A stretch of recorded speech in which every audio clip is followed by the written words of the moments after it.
पूजा कराते वक्त क्या करें? पूजा कराते वक्त क्या करना चाहिए? पूज्य महात्मा प्रभुदयाल जी ने फरमाया कि तवज्जो देते वक्त प्रार्थना करता रहे और कुछ कोशिश न करे। तवज्जो देते वक्त प्रार्थना करता रहे और कुछ कोशिश न करे। यही प्रार्थना करना चाहिए कि हे ईश्वर, यह आपके सामने है, जो तुम मुनासिब समझे तो इनके ऊपर भी अपना रहम करम और फजल कर। मेरा तजुर्बा है कि अगर बिस्मिल्लाह के साथ अल्हम्दु शरीफ पढ़ता रहे तो भी पूजा बहुत अच्छी होती है। इसी तरह कुल्लाहु अल्लाहु अहद अगर पढ़ता रहे तो भी खूब पूजा होती है।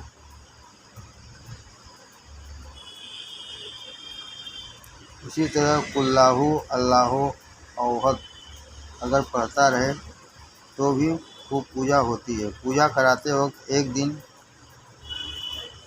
करे इल्तिजा किससे हम है खुदा वगैरह पढ़ते रहें तो भी पूजा अच्छी हुई।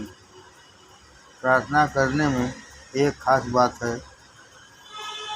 वह यह है कि खस्ता दिल दुखित हृदय के साथ प्रार्थना होनी चाहिए।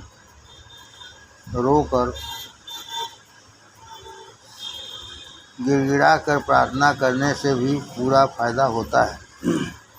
आजीजी बेहोशी के साथ होना लाजमी है और यह ख्याल भी रखा जाए कि खुदा के दरबार में हाजिर होकर प्रार्थना कर रहा हूँ। कहाँ वह आली दरबार और कहाँ यह आजिज गुनहगार बंदा। प्रकाश की चाची को बैत कराने के संबंध में जब जनाब पेशकार साहब से कहा गया, उन्होंने फरमाया कि उनसे कह दीजिए कि 5 माला रोज़ाना ओम शांति की जाप करें और दिन में जहाँ तक हो सके हर दम इसका विरध रखें। अतः यही प्रकाश की चाची को बता दिया गया। औरतों को पूजा कराते वक्त किन बातों का ख्याल रखना चाहिए? उत्तर: औरतों को बतलाते समय गुरु में फना लय होकर ईश्वर में फना हो जाते हैं और अपना पुरुष भाव और जिज्ञासु का स्त्री भाव भूल जाते हैं। फिर जो कुछ भी हो ईश्वर की मर्जी है, अपना दोष कुछ नहीं। हाँ, ख्यालात तक ही बात रहनी चाहिए। इंद्रियों से अगर स्पर्श वाली बात होती है तो सख्त ऐब अवगुण है। बात जिज्ञासु बहुत मोहब्बत करने वाले होते हैं और वह पुरजिद हठ से शरीर स्पर्श करने की कोशिश करते हैं। उनके ख्यालात का जोर अपना ख्याल बन जाता है, जिसका कंट्रोल बहुत मुश्किल हो जाता है। इसको किसी हालत में उचित न समझना चाहिए।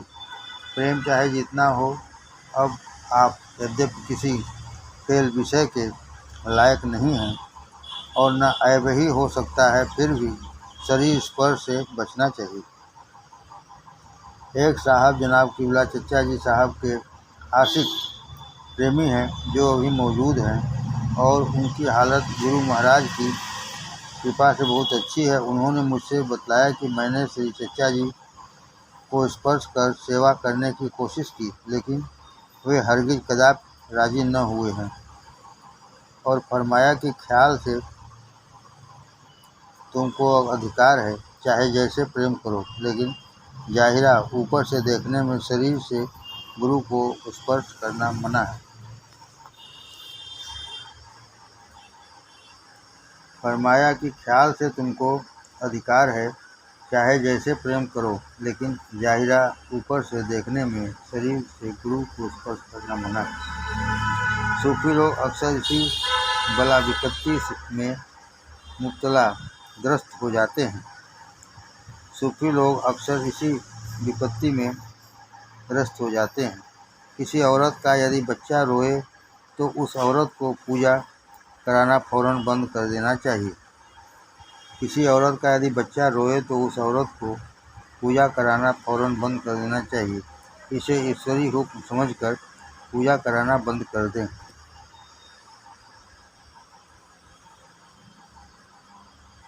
संतों द्वारा मन एकाग्र कराने के विभिन्न तरीके।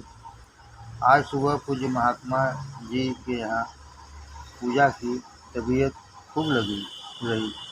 महात्मा जी डायरी लिखते रहे और मैं पूजा करता रहा। जी खूब लगा। इसका क्या कारण था? उत्तर: इसकी वजह है कि एक बार आपकी तरफ ख्याल करने के बाद मैंने अपने छोटे मन यानी पिंडी मन को लिखने में मशगूल कर दिया और ब्रह्मांडी मन पूजा करता रहा। इससे एकाग्रता खूब बनी रही और आपका मन लगा। अक्सर ऐसा करते हैं कि छोटे मन को दूसरे काम में लगा देते हैं, इससे वह उसमें बहला रहता है और ब्रह्मांडी मन काम करता रहता है। जनाब लाला जी साहब कभी कभी गाने लगते थे और चचा जी साहब कभी कभी किताब पढ़ने लगते हैं, मगर ऐसा आदि न होना चाहिए कि बगैर उसके काम ही न चले। जनाब किबला चचा जी साहब बेशतर ऐसा करते रहे हैं और जब भी कभी कभी ऐसा ही करते हैं कि खुद कहते या किसी से किस्सा कहने को कहते और जब लोग किस्से में महव हो जाते, इस दरमियान में पूजा भी करा देते। लेकिन इसका एहसास सिर्फ वही कर पाता जो कल्ब की तरफ भी निगरान रहते। दिल बयार दस्त बकार।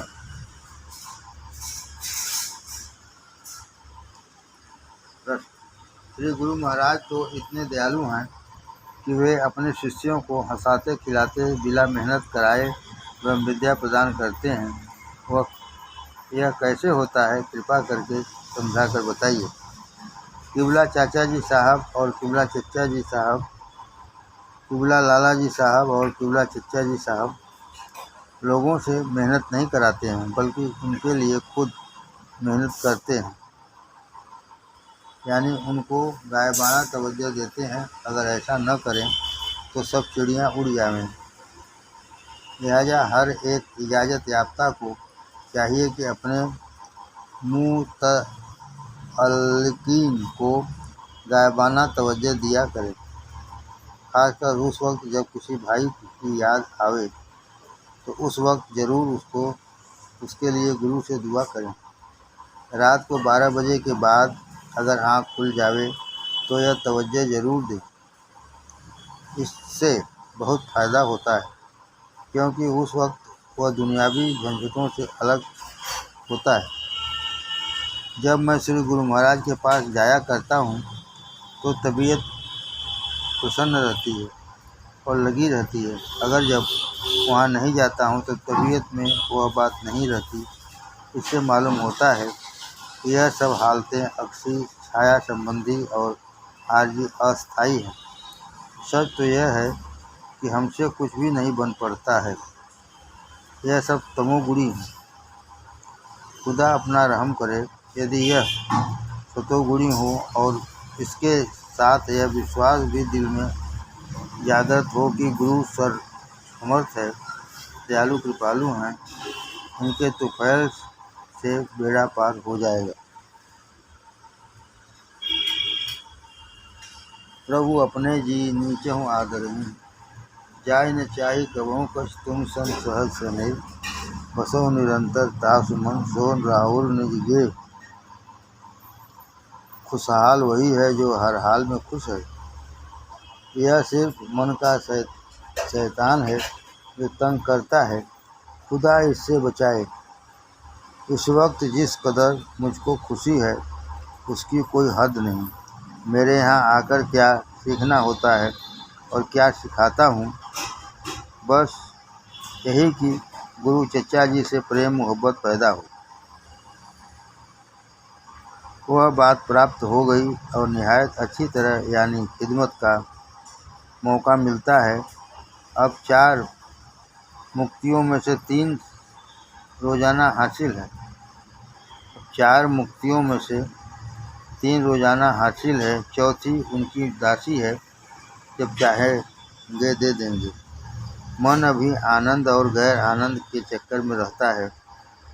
यह भी बारीक लतीफ़ खुदगर्जी स्वार्थ है। परमात्मा आपको पार करे। जो एक नज़र में अपना सा बना सकते हैं, उनकी सेवा करने का अवसर मिल जाए, इससे बड़ा धन्य भाग और क्या हो सकता है। जे सुख लाग पुरार अशुभ, वेश कृत शिव सुखद। अवधपुरी नर नार ते सुख मोह संतत मगन।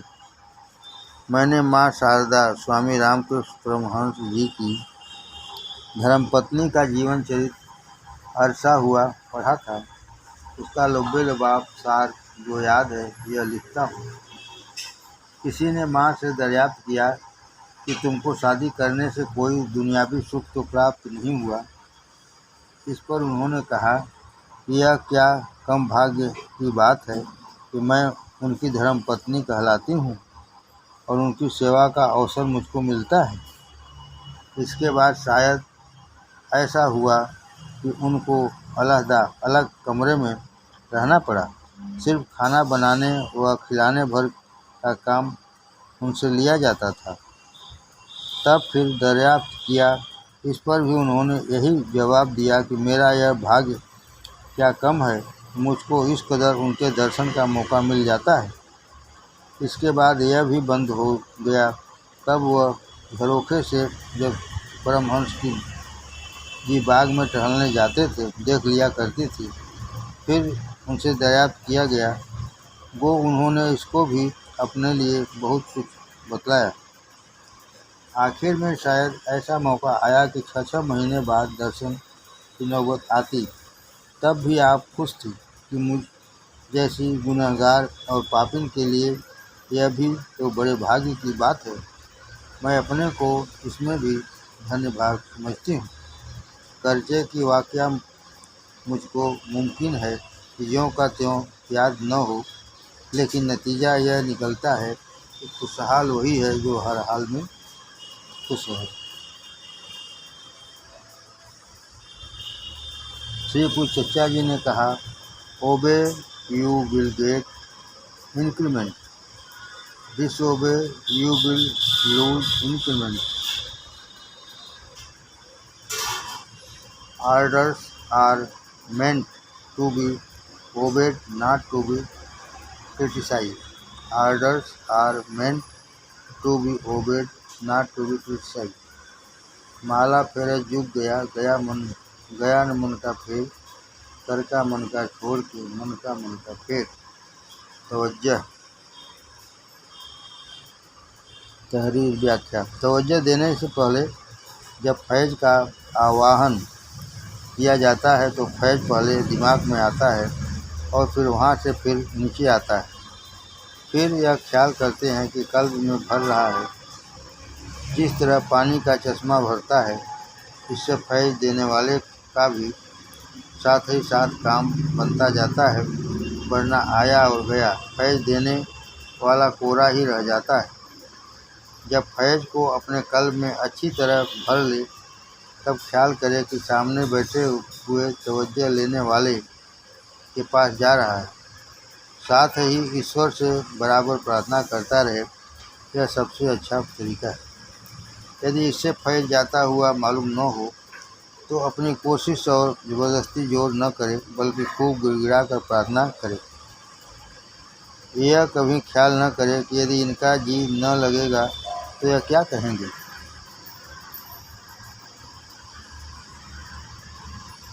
गुरु में फना होकर यह सब काम करना चाहिए।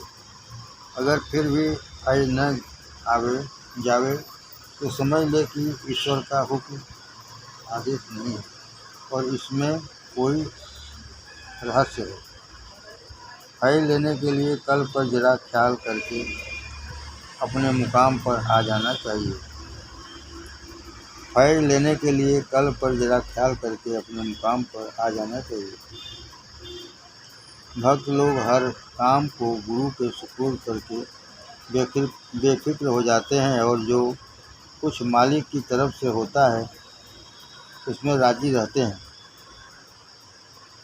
रफ्ता रफ्ता धीरे धीरे यह इतना स्वाभाविक हो जाता है कि प्रार्थना की ज़रूरत बाकी नहीं रह जाती और छोटा मन बिल्कुल ही मुअत्तल हो जाता है और सब काम गुरुदेव खुद ही करते हैं। जब फैज़ की बारिश होती है तो हालत यह होती है कि रिमझिम मेहा बरसे, वहाँ शब्द होत आसमानी हो और वह दिल में भरता है। जब शब्द कल्ब और दिमाग में एक ही साथ मालूम होता है और लगातार होता रहे, तब शब्द के बजाय धार बनती है और आगे चलकर ऐसी हो जाती है जैसे समुद्र में नदी के मिलने से बहाव की धार बनती। कैफियत स्थिति। शाम को जब जनाब किबला चचा जी साहब के यहाँ सलाम करके बैठा तो एकदम जिक्र कल्ब शुरू हो गया। थोड़ी देर बाद जिक्र रूह और कल्ब दोनों मालूम होने लगे। इसके बाद चारों में जिक्र महसूस होने लगा। तहरीर। यही ख्याल करके कनेक्शन संबंध जोड़ते हैं, इसी को प्रार्थना कहते हैं। जब यह कनेक्शन गुरुदेव खुद जोड़ लेते हैं तो इसी को प्रेरणा कहते हैं, इसी को तवज्जो देना कहते हैं और खुद जोड़ने को तवज्जो लेना भी कहते हैं। शुक्र है कि आज आपको इसका साक्षात्कार हो गया। जब गैर आदमी मौजूद हो तो उसको बैठाल देना काफ़ी हो जाता है, ख्याल करने की ज़्यादा ज़रूरत नहीं होती। कभी ऐसा भी करके देखिए। जब नया गैर आदमी मौजूद हो तो उसको बैठाल देना काफ़ी हो जाता है, ख्याल करने की ज़्यादा ज़रूरत नहीं है। कभी ऐसा भी करके देखिए। नया आदमी जिसको पहले जिक्र सुनाई पड़ता है और अब नहीं मालूम पड़ता है, प्रार्थना करने से फिर जारी होता है। कुंभक अंदर सांस रोकना से भी जिक्र जारी होता है। इस संबंध में क्षमा मांगनी चाहिए। तौबा वाजिब है। तौबा पश्चाताप में 3 बातें होती हैं। यह यकीन कि गुनाह ही मालिक से मिलने का हिजाब रुकावट है। सच्चे दिल से अब तक के गुनाहों की माफ़ी मांगना। आइंदा भविष्य के लिए वायदा करना कि अब से कभी गुनाह न करूँगा।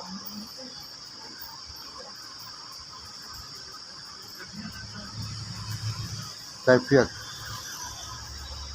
आज जनाब किबला चचा जी के यहाँ गया। गंगा स्नान की छुट्टी है। आज मैंने तवज्जो लेने की कोशिश नहीं की, बल्कि इंतज़ार करता रहा और चुपचाप अंदर देखता रहा। अक्सर सीने के अज़कार बराबर जारी रहे, तबीयत बराबर लगी रही, आँख भी बहुत देर तक बंद रही। तहरीर। यह भी मालूम करने की कोशिश की जाए तो बेहतर है कि दिन और रात में इस सत्संग का क्या असर हुआ। दिमाग में गौर करने से शब्द बहुत हल्का सा महसूस होता है। इस पर फरमाया कि शब्द हल्का तो होता ही है, लेकिन आपके अभ्यास का मुकाम आजकल यही है। अतः यहाँ के शब्द को कल्ब से मिलाकर सुनिए। कैफियत स्थिति। आज जब जनाब चचा जी साहब के यहाँ बैठा तो ऐसा महसूस हुआ कि एक नूर उनकी तरफ से आ रहा है और मेरे कल्ब, हृदय और सीने के लतीफ़ों में भर रहा है और मेरे सीने में उजला हो रहा है। तहरीर। इससे यह समझना चाहिए कि उन्होंने कनेक्शन जोड़ दिया है। इसी तरह शुरू में बैठते समय ख्याल कर लेना चाहिए। आँख खुली हो तो दोनों भावों के बीच में देखते रहना चाहिए, देखते रहना बतलाया है।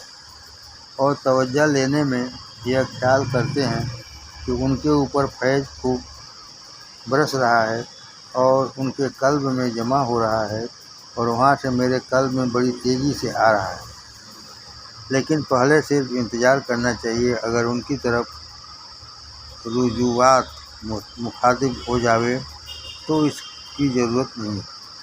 दूसरे गुरु की तबीयत का हाल भी देखना चाहिए कि ठीक और तंदुरुस्त हैं। श्री गुरु महाराज के सामने दरअसल आम तौर पर मुंतजर प्रतीक्षा में बैठना चाहिए। तवज्जो देने के विषय में विशेष सावधानियाँ। तवज्जो देने से पहले कल्ब जाकिर होना चाहिए, वरना बाज़ हालतों में जिज्ञासु की हालत कल्ब अपने ऊपर तारी हो जाएगी। इसको नफ़ी इस बात से दूर करना चाहिए। जिक्र तो सभी होते हैं, ख्याल ऐसा बांधते हैं कि पहले गुरु में फना हो जाते हैं। हम नहीं हैं, गुरु जी हैं और वे ही उसको तवज्जो दे रहे हैं तभी तथा जो उसके मुनासिब हाल है वह कर रहे हैं। लेकिन चूँकि मन भी मौजूद रहता है, दिल संकुचित हो जाता है, परंतु मरा तो नहीं है, लिहाजा वह भी काम करता रहता है। इसलिए उसकी फनाइयत की तरकीब यह रखी गई है कि अहंकार के बजाय दीनता और प्रार्थना, रोना और गिड़गिड़ाना यह मन की फनाइयत है। इसीलिए उसकी फनाइयत की तरकीब यह रखी गई है कि अहंकार के बजाय दीनता और प्रार्थना, रोना और गिड़गिड़ाना यह मन की फनाइयत है। जितना ज़्यादा जोर मन बांधे, उतना ही गिड़गिड़ा कर प्रार्थना करना कि हे प्रभु संभालो देखो। तीसरी बात यह है कि चक्र आपके जो जागृत हैं वह एकाग्रता होने पर मालूम तो होंगे ही। तीसरी बात यह है कि चक्र आपके जो जागृत हैं वह एकाग्रता होने पर मालूम तो होंगे ही।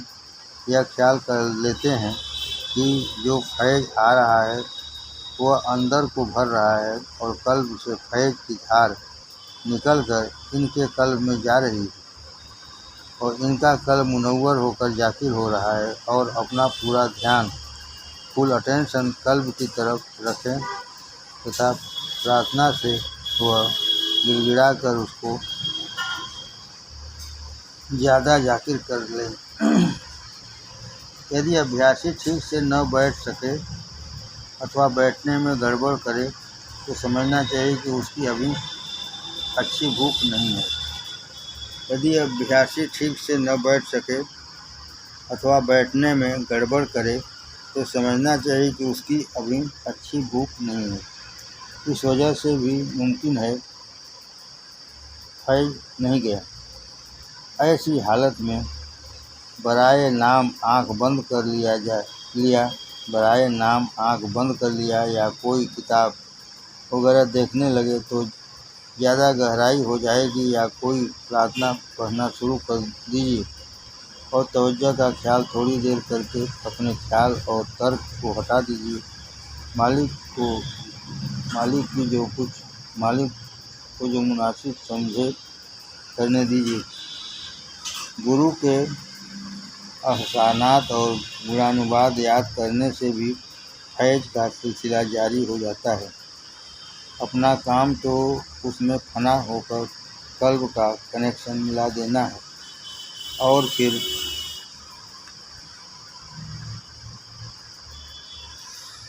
कंपाउंडर की तरह हुक्म के लिए फुल अटेंशन के साथ हाजिर रहना है। गुरु डॉक्टर जैसा चाहे ऑपरेशन करे, मवाद निकाले, दवा लगावे, तौफीक सब मालिक के हाथ। तवज्जो देने से पहले गुरु में फना तो होते ही हैं, उसके साथ ही साथ निस्बत जोड़ लेना चाहिए, यानी कि फैज़ की धार बड़े ज़ोरों से आकर कल्ब में भर रही है। कल्ब जैसे ही एक तालाब है जो उस फैज़ से भर रहा है। जब काफ़ी भर जावे तब जिज्ञासु व अपने कल्ब से कनेक्शन करना चाहिए, यानी यह कि हमारे कल्ब से उसके कल्ब में जा रहा है। जब तवज्जो ख़त्म करे तब कनेक्शन जिज्ञासु की ओर से तो हटा ले, लेकिन अपना कनेक्शन जारी रखे, यानी हमारे कल्ब में फैज़ भर रहा है।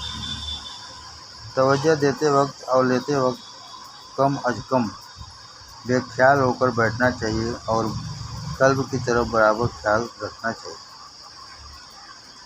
जिक्र सुनने के साथ साथ लताफत मिठास पर ज़्यादा गौर करें। जिक्र चाहे न सुनाई दे, लेकिन लताफत हर वक्त गालबन मौजूद रहती है। जब कई शख्स मजमे में बैठे हों और दूर बैठे व्यक्ति की हालत जानना हो, तो उसकी ख्याली सूरत सामने लाकर उसका ख्याल कर लेने से पता चल सकता है।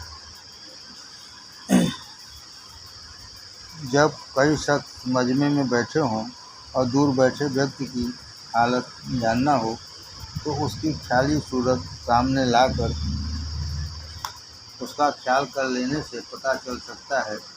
इन सभी बातों के लिए स्वयं को खाली करना व अनाफिल से होना अति आवश्यक है। किसी जिज्ञासु की अगर याद आती है तो समझो कि वह तुम्हारी याद करता है। मौका हो तो उसकी तरफ मुतवज्जह होकर उसे तवज्जो देना शुरू करें, उस वक्त फ़ायदा होगा। इसी को गायबाना तवज्जो कहते हैं। अगर किसी वक्त गुरु का ख्याल आता है और तवज्जो व फैज़ आता हुआ मालूम हो, तो उस वक्त सारा काम छोड़कर खामोश होकर बैठ जाओ और तवज्जो हासिल करो। अगर वैसे न हो सके और काम में लगे हो, तो ख्याल से उस तरफ लग जाओ।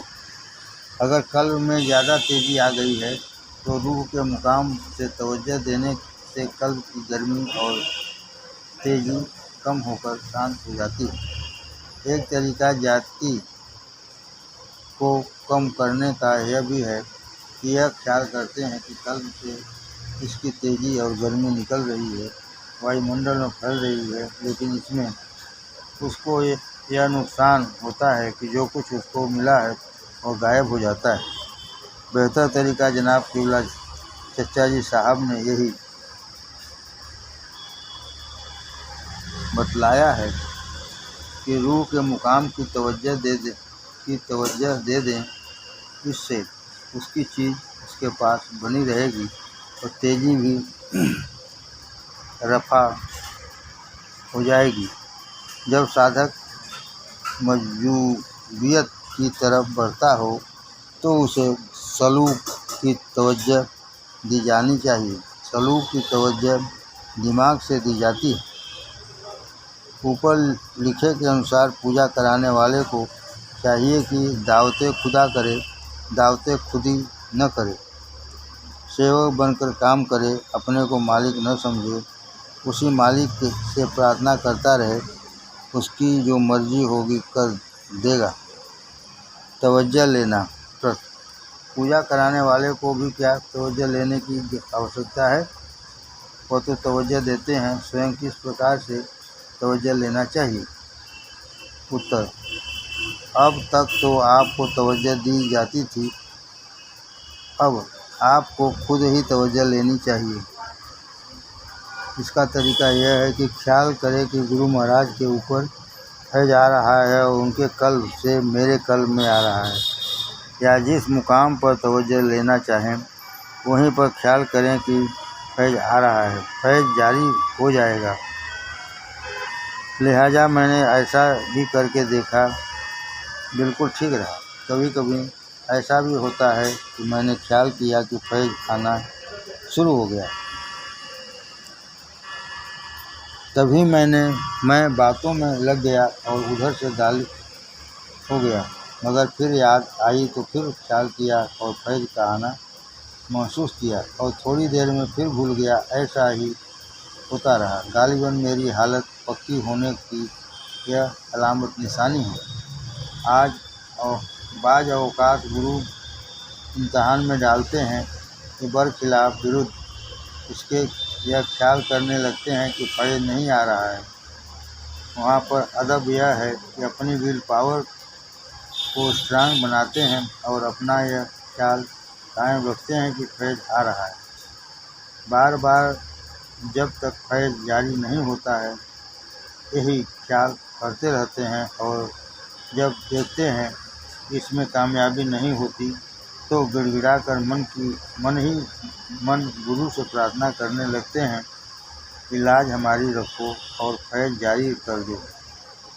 इसमें गुरु निहायत खुश होते हैं कि अब यह पक्का हो गया, कहीं पराजय न होगी।